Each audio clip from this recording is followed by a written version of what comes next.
Welcome back to Just Chattin', and this is the series of videos we do on Thursday and Sunday evenings just for our own entertainment. So, yes, Audie has just hopped into my lap. Come on, say hello. Say hello. No, this way.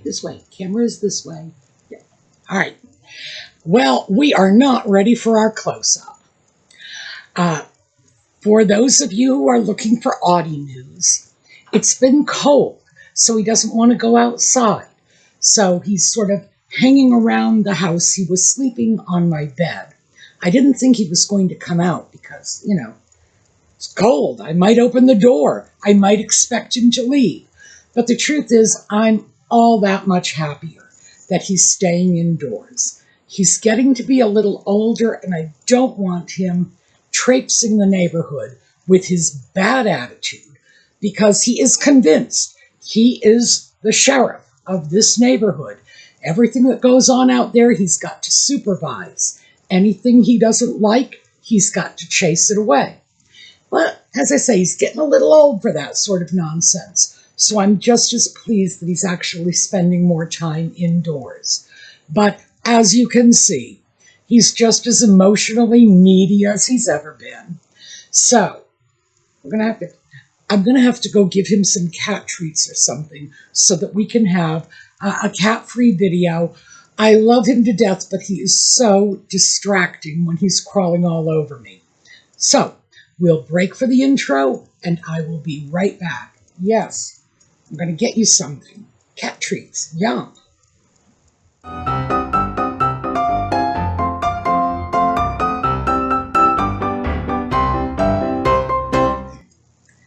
So, I managed to buy Audie off with cat treats, so I think we can count on a few minutes at least of Audie-free time in which we can get this video done. Last time we spoke about Nutmeg and the sock puppet, the big news was that Tom Markle Sr. had just lost half his leg. And apparently it was a blood clot, and he has been plagued by issues like this for a long time. He had some sort of cardiac problem back in 2018. He apparently had a stroke after that. This is not a new medical condition on the horizon for him. It looks like this might be something he's been coping with for a while. So he wants to speak with his daughter, and he wants to meet his grandchildren, and he wants to meet his son-in-law, and yeah, basically he's throwing all of that out there. Nutmeg, when last we spoke, had been alleging through her spokespeople that she had sent him an email. How big of her. Her father lost half his leg, and she shot him an email. I'm surprised she could spare the time. Well, the backlash was pretty significant in the wake of that announcement. As I said at the time, and I will stand by this, I don't believe any email was ever sent. Tom Markle apparently did not get any email. And not surprisingly, Nutmeg's sources, in other words, Nutmeg herself, having people deliver the message on her behalf, had said, well, maybe she didn't have the right email address or whatever. They were coming up with the Plan B stories before the Plan A even landed, leading me to believe there never was an email to begin with. Now the story is that Nutmeg has written him a letter. Oh, I bet Tom is just thrilled, given what happened the last time she wrote him a letter. So she's apparently written him a letter and had it delivered to him through reliable contacts. Does beg the question, what kind of reliable contacts could Nutmeg possibly have that could get a letter to someone in a Philippine hospital? What, does she know an orderly there or something? Honestly, it beggars belief. However, The reason, of course, that she needed to go through these reliable contacts is because she believes that the Daily Mail was gatekeeping her father and publicizing every contact that he had. Well, I don't recall, and I have been watching the stories, I don't recall anything from the Daily Mail coming out about who has made inquiries or who has attempted to see Thomas. That is not particularly noteworthy all by itself, and why anybody would think this was an actual threat is beyond me. But the whole reliable contact sounds very cloak and dagger. So, yeah, it looks like we're setting up, a Mission Impossible movie or something. But again, Nutmeg has always thought in terms of Hollywood tropes and cliches, so why not?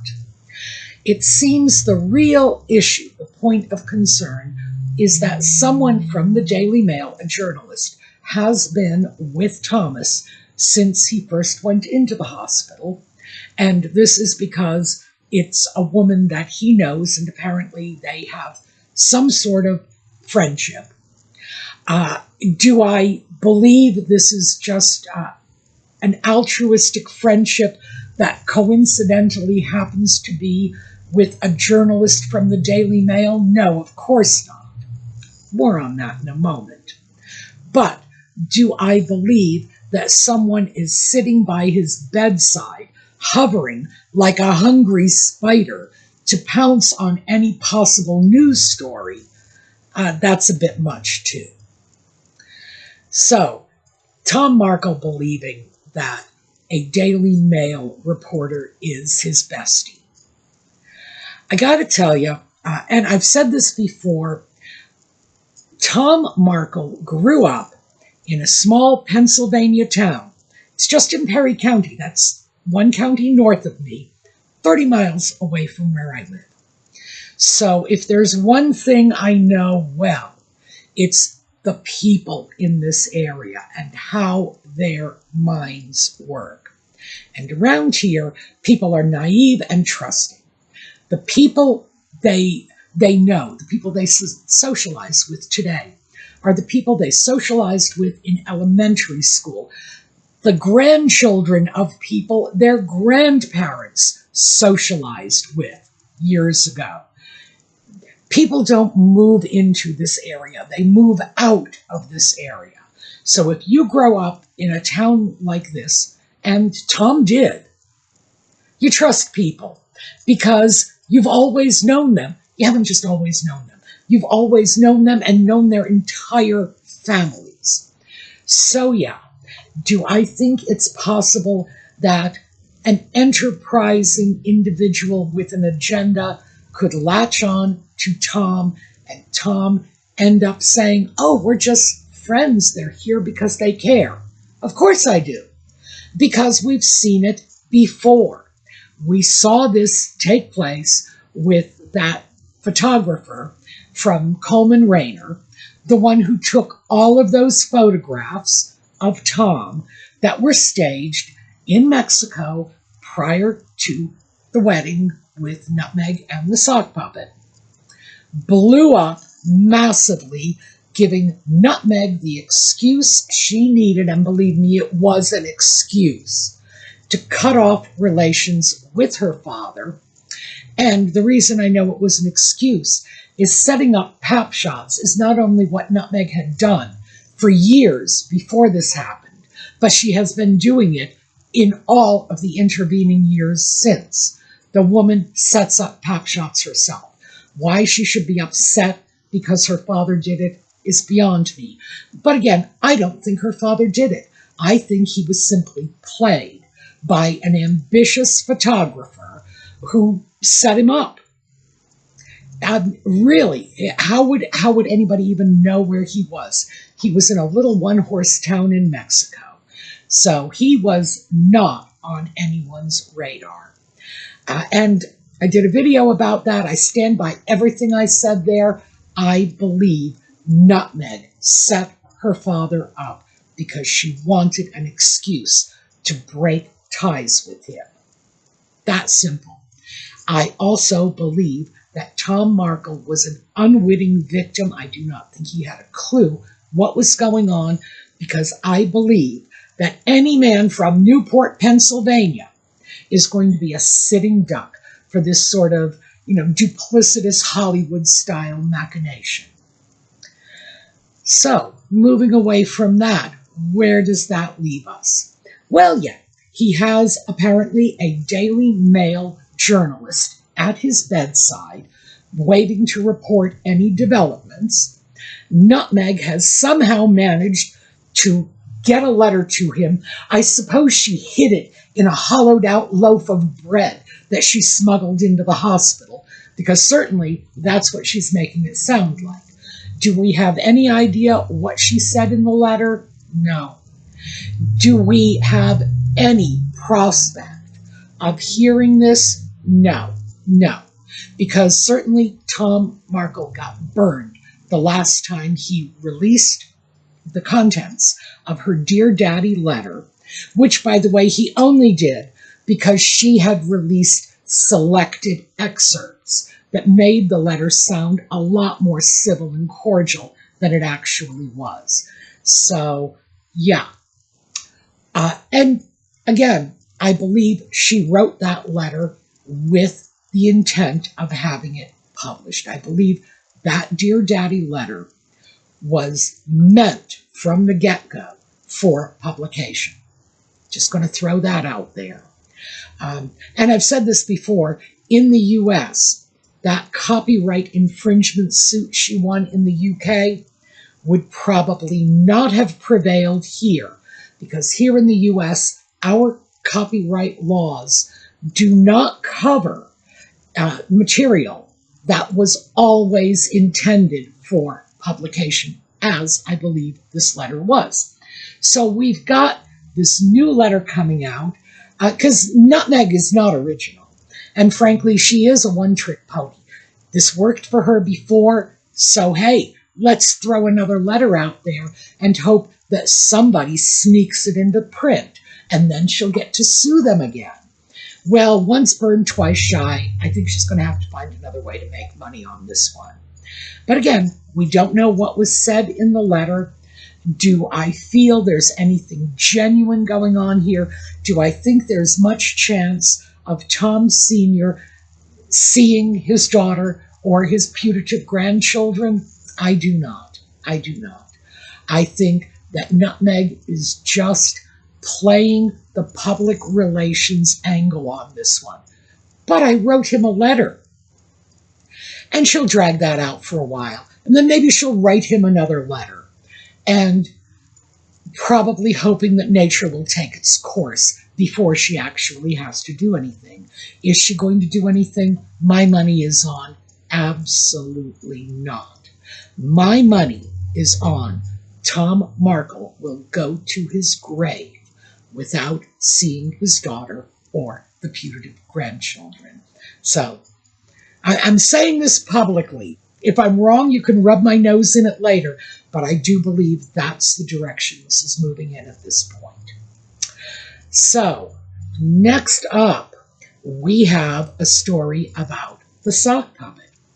Apparently, there are rumors circulating that the sock puppet's new iteration of his case to get his publicly funded security in the UK reinstituted, which would then compel every other government around the world to give him the same publicly funded security wherever he goes and whatever he does.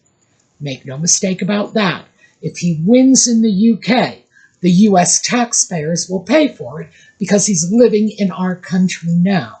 So we all better hope the UK doesn't lose their senses and give in to his ridiculous demands, because, like I say, we'll be the ones paying for it. Anyway, the take on this now is that what the sock puppet is trying to do with this resurgence of the demands for security is pave the way to set up his own rival court competing with William. And the quotes, by the way, again, as always, the articles I'm citing are in the video notes. The quotes are clear and to the point. William has his own court. Harry feels he's entitled to one too. That's craziness. And that's absolute craziness. And we have to hope that the British public will reject this out of hand, as they did. Lord, what was it? 90 years ago, counting on my fingers, back to the abdication. 90 years ago, when the British public basically said no to Edward and Wallace remaining in the UK. They were scooted to the periphery. And King George said, you have to stay there. You can only come back into the UK with permission, because no country needs two competing monarchies. So, do we think this is legitimately what the sock puppet is planning? The articles are in the video notes. Read them for yourself. You make up your own mind. I would say, one, I don't think he has the brains to plan anything like this. This guy makes the village idiot look like Einstein. So, is this his plan? No, of course not. However, is it the plan of people around him? The little wife, for example, the publicity people that are on his payroll? Maybe. Maybe there is a greater plan at play here, but not a plan of the sock puppet's devising. That is simply beyond his capabilities. Would there be a reason for this? Well, the ostensible reason, as quoted in these articles, is so that he would be free to engage in meetings and conduct his philanthropy and go back in his own country, not as a guest, but to do what he needs to do. Nonsense. The man doesn't have a philanthropic bone in his body. He doesn't do anything for anybody unless he's getting something out of it. There is no pure charity coming from this man at all. Period. His track record speaks for itself. There is no something for nothing from this guy. Not even for people in desperate need, like disabled veterans. He has to get his piece of the pie, too.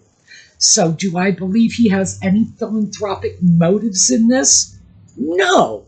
I don't think he would recognize a philanthropic motive if it came up to him and bit him on the butt. End of story.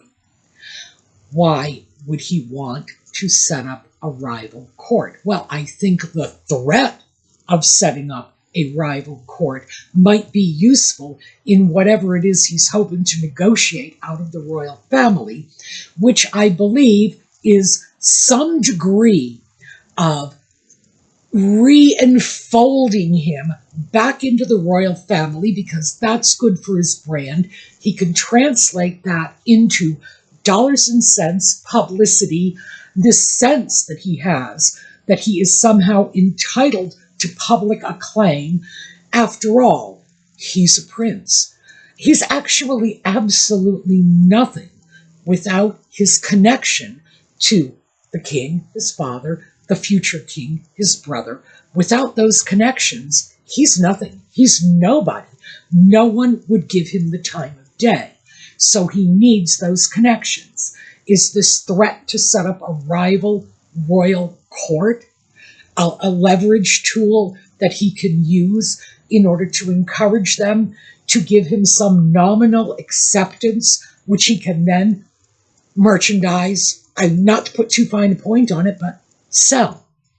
Maybe that might work. Do I think it's a good strategy? No. But then again, I don't think anything at all coming out of Montecito has been a good strategy. And we've had, we're going on 6 years now to watch what they've been doing? No. There don't seem to be very many good strategies coming out.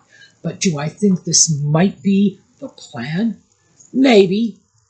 Do I think that what is really going on is that he is trying to accrue trappings of royalty for himself as an individual, separate from his family?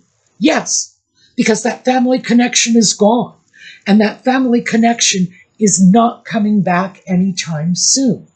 So, is that a possible outcome of this new broaching of the security issue? Yes, it most certainly is.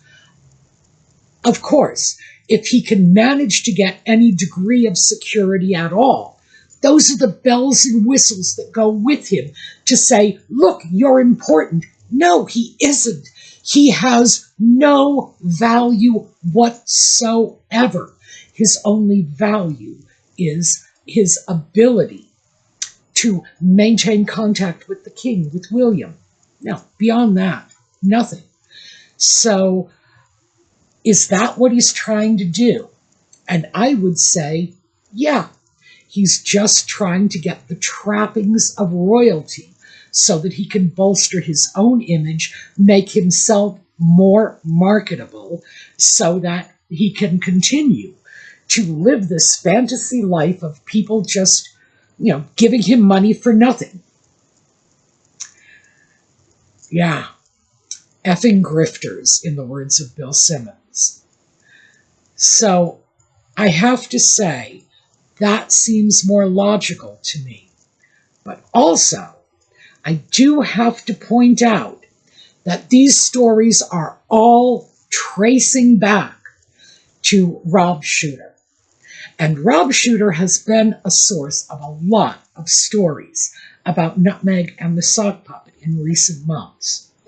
And now Rob Shuter is claiming that he was a former palace aide and that he has connections within Buckingham Palace.